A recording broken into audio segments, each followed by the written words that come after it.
Welcome to the video lecture of Identifying Object Relationship, Attributes and Methods, Part 3.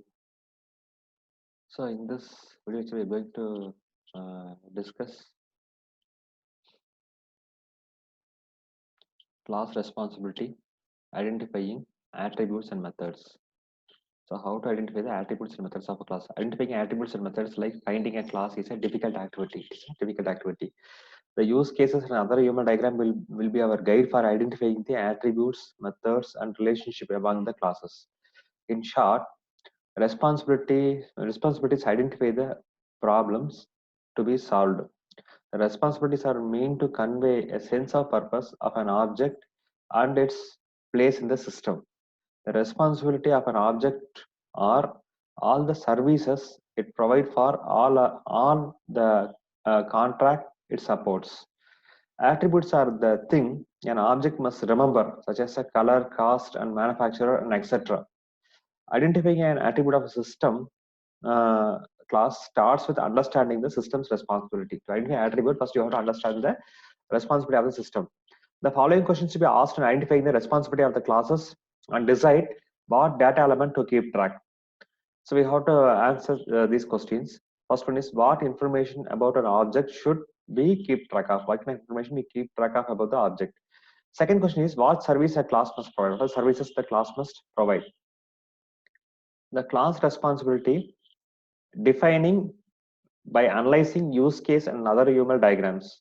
So attribute can be identified by analyzing the use cases, sequence, collaboration, and activity and state chart diagram of a particular class. The following questions to be asked to identify the responsibility. Question number one: How am I going to be used? So how am I means how the class. How am I going to collaborate with the other classes? How am I described in the context of the system responsibility?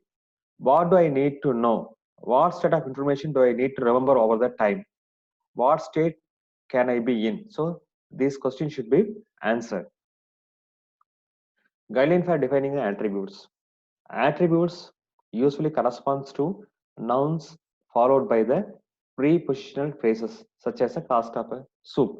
Attribute also may correspond to the adjectives or adverbs. Keep the class simple. State only enough attribute to define the object state. Okay, don't what to say, don't define so much of attributes. Don't keep so much of attributes. The attributes are less likely to be fully described in the problem statement. Attributes cannot be fully described in the problem statement. You must draw on our knowledge of application domain in real world to find them. So you have to apply your general knowledge to find them. Omit the derived attributes. For example, do not use an attribute like time elapsed since order because it will be declared as a method. Don't carry discovery of attribute to access. More attributes can add in the subsequent iteration. Don't identify more attributes in the first iteration itself. A case study, a use case diagram defining an attribute for a Wynut ATM bank system, a transaction use case. So here the actor is a bank client. So he perform bank ATM transaction. Then checking transaction history, which extend the bank ATM transaction and saving transaction history. And as well deposit amount and withdraw amounts, these are all extend the bank ATM transaction. And the approval process, and bank ATM transaction uses the approval process, and actually approval process and invalid pin actually extend the approval process. If pin is invalid, the user will not allowed to proceed. So next one is checking account use cases. An actor is a bank client. Is deposit amount deposit checking. So deposit checking extend the debit deposit amount. It checks deposit amount. It extend the deposit extend the bank ATM transaction, and withdraw amount use case also extend the bank ATM transaction. Withdraw checking extend the withdraw amount. Okay, the withdraw checking is performed by the against the bank client, and withdraw more from checking is extends the withdraw amount, and as well as withdraw more from checking also uses the withdraw saving. The next one is the use case, which is a saving account use case package is given here. So deposit saving, which extend deposit amount, and withdraw saving, which extend withdraw amount, and withdraw saving denied, which extend to withdraw saving use cases. So from the case study, which I discussed, discussed the three use case diagrams. Okay, 6.9, 10, and 11. The following attributes are defined, and the bank client must have a PIN number and card number. Other attributes are derived from the general knowledge.